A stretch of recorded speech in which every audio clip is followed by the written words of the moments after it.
The boy went to retrieve a kite for his friend, but he was cornered and humiliated by 3 bullies. His friend happened to witness everything. Even though he knew the boy was being bullied, he never stepped in to help. Instead, he simply waited for the boy to come out with the kite. Then he walked up and pretended to be upset. Even though blood had soaked through his pants, the boy never uttered a single complaint. At first, his friend felt guilty. But what happened next not only erased that guilt, it made him feel justified and even resent the boy. The boy who failed to stand up for his friend was named Amir. He was the only son of a wealthy businessman. The boy who was bullied was named Hassan. He was the son of Amir's servant. Although they came from different backgrounds, they had grown up together since childhood. They shared a love for kite flying. It was also the most popular competition in their town. Whoever cut their opponent's kite string, retrieved the fallen kite, and hung it on the wall, would be declared the winner. Whenever that happened, Hassan could always predict exactly where a kite would land. He would race off, retrieve it before anyone else, and hand it to Amir. His loyalty and courage earned the admiration of Amir's father. At the same time, the man grew disappointed with his own son's timid nature. One day he complained to his friend Rahim Khan. Whenever someone picked on Amir, he never fought back. Instead, he hid inside and wrote stories. In his father's eyes, a child who could not stand up for himself would never accomplish much in life. Compared to Amir, Hassan seemed far more courageous. He was always willing to stand up for his friend. Honestly, I admire Hassan's bravery and sincerity more. Unfortunately, Amir overheard those words. They pierced his heart like a knife. From that moment on, he began to resent Hassan. That night, Amir poured all of his frustrations into a story he was writing. Just then, Rahim Khan walked into the room. Unlike others, he never looked down on Amir's gentle nature. Instead, he praised his writing. He told Amir his words carried real power, and he encouraged him to keep writing. That heartfelt conversation became a turning point in Amir's life. The next day, the 2 boys were playing together again. Amir could not stop thinking about his father's praise for Hassan. Consumed by jealousy, he came up with a cruel idea. He told Hassan to wake up a sleeping dog. Clearly, he wanted Hassan to do something wrong. He wanted proof that Hassan was not as kind as everyone believed. After satisfying his own curiosity, Amir took Hassan to see a movie. For a moment he forgot all about his resentment. The 2 boys seemed just like old times again. Hassan's loyalty to Amir was absolute. On the way home, a bully named Asef threw a rock at Amir. Just like always, Hassan stepped in front of him without hesitation. Like a fearless little lion, he protected Amir.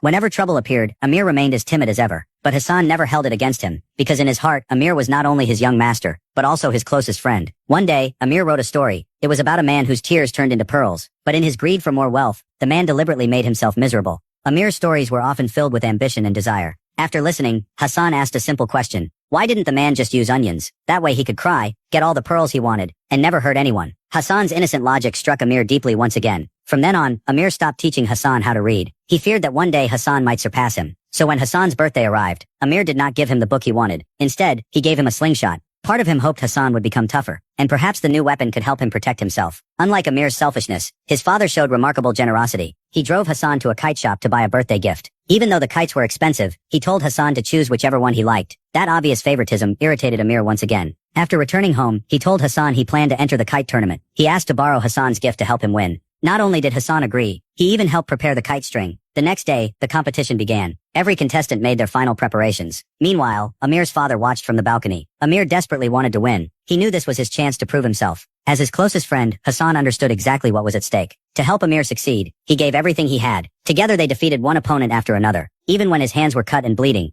he refused to give up. After more than an hour of fierce competition, their kite was the last one left in the sky. Now all that remained was to retrieve it and hang it on the wall. But while Amir celebrated his victory, Hassan caught the attention of Asif. The bullies could not stand seeing a coward side win. They blocked Hassan's path and demanded the kite. But that kite represented both Amir's honor and a promise Hassan intended to keep. There was no way he would hand it over. Just then, Amir arrived at the entrance of the alley. At first, he wanted to rush in and help, just as Hassan had done for him countless times before. But the sounds coming from the alley terrified him. In the end, fear won. He could neither step forward, nor bear the weight of his conscience. So he ran away. Even after Asif and his friends finally left, Amir still could not bring himself to approach. Only when Hassan emerged from the alley, limping and injured, did Amir finally run to him. Because of his injuries, Hassan remained bedridden for an entire week. His father Ali sensed that something was wrong. While preparing breakfast, he questioned Amir. Amir denied everything. His lies sounded completely convincing. Later, he found Hassan beneath the pomegranate tree. He knew Hassan understood the truth, yet Hassan had never exposed him. That silence only made Amir suffer more. Consumed by shame, he picked up a pomegranate and threw it at Hassan. Part of him wanted Hassan to fight back. Maybe then he could find some kind of forgiveness. But the loyal boy remained exactly the same. His unwavering kindness only made Amir feel worse. Back at home, Amir asked his father if they could replace the servants. Those words crossed a line. Alay and Hassan had served the family for decades. They had never done anything wrong. زندگی دستم سرت بالا نکردم. میگم اگه یک دفعه دیگه این گپ بزدی درام از شرم خم کردی. حسن هیچ جای نمیره. فهمیدی؟ گفتم فهمیدی؟ His plan to drive Hassan away had failed, but Amir soon came up with something even worse. While Alay and Hassan were out shopping, Amir secretly hid his watch beneath Hassan's mattress. Then he told his father that Hassan had stolen it. His father confronted Hassan and asked whether he had taken the watch. Hassan looked at Amir with disappointment in his eyes, yet he still accepted the blame.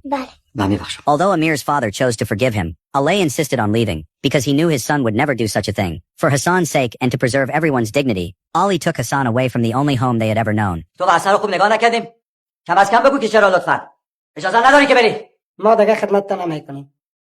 As Hassan left, Amir felt torn inside. Part of him was relieved. No one would compete for his father's attention anymore. But another part of him felt empty, because no one would be there to protect him. Not long afterward, war broke out. Many wealthy families fled to the relative safety of Pakistan. After entrusting his home to Rahim Khan, Amir's father left their homeland that very night, taking Amir with him.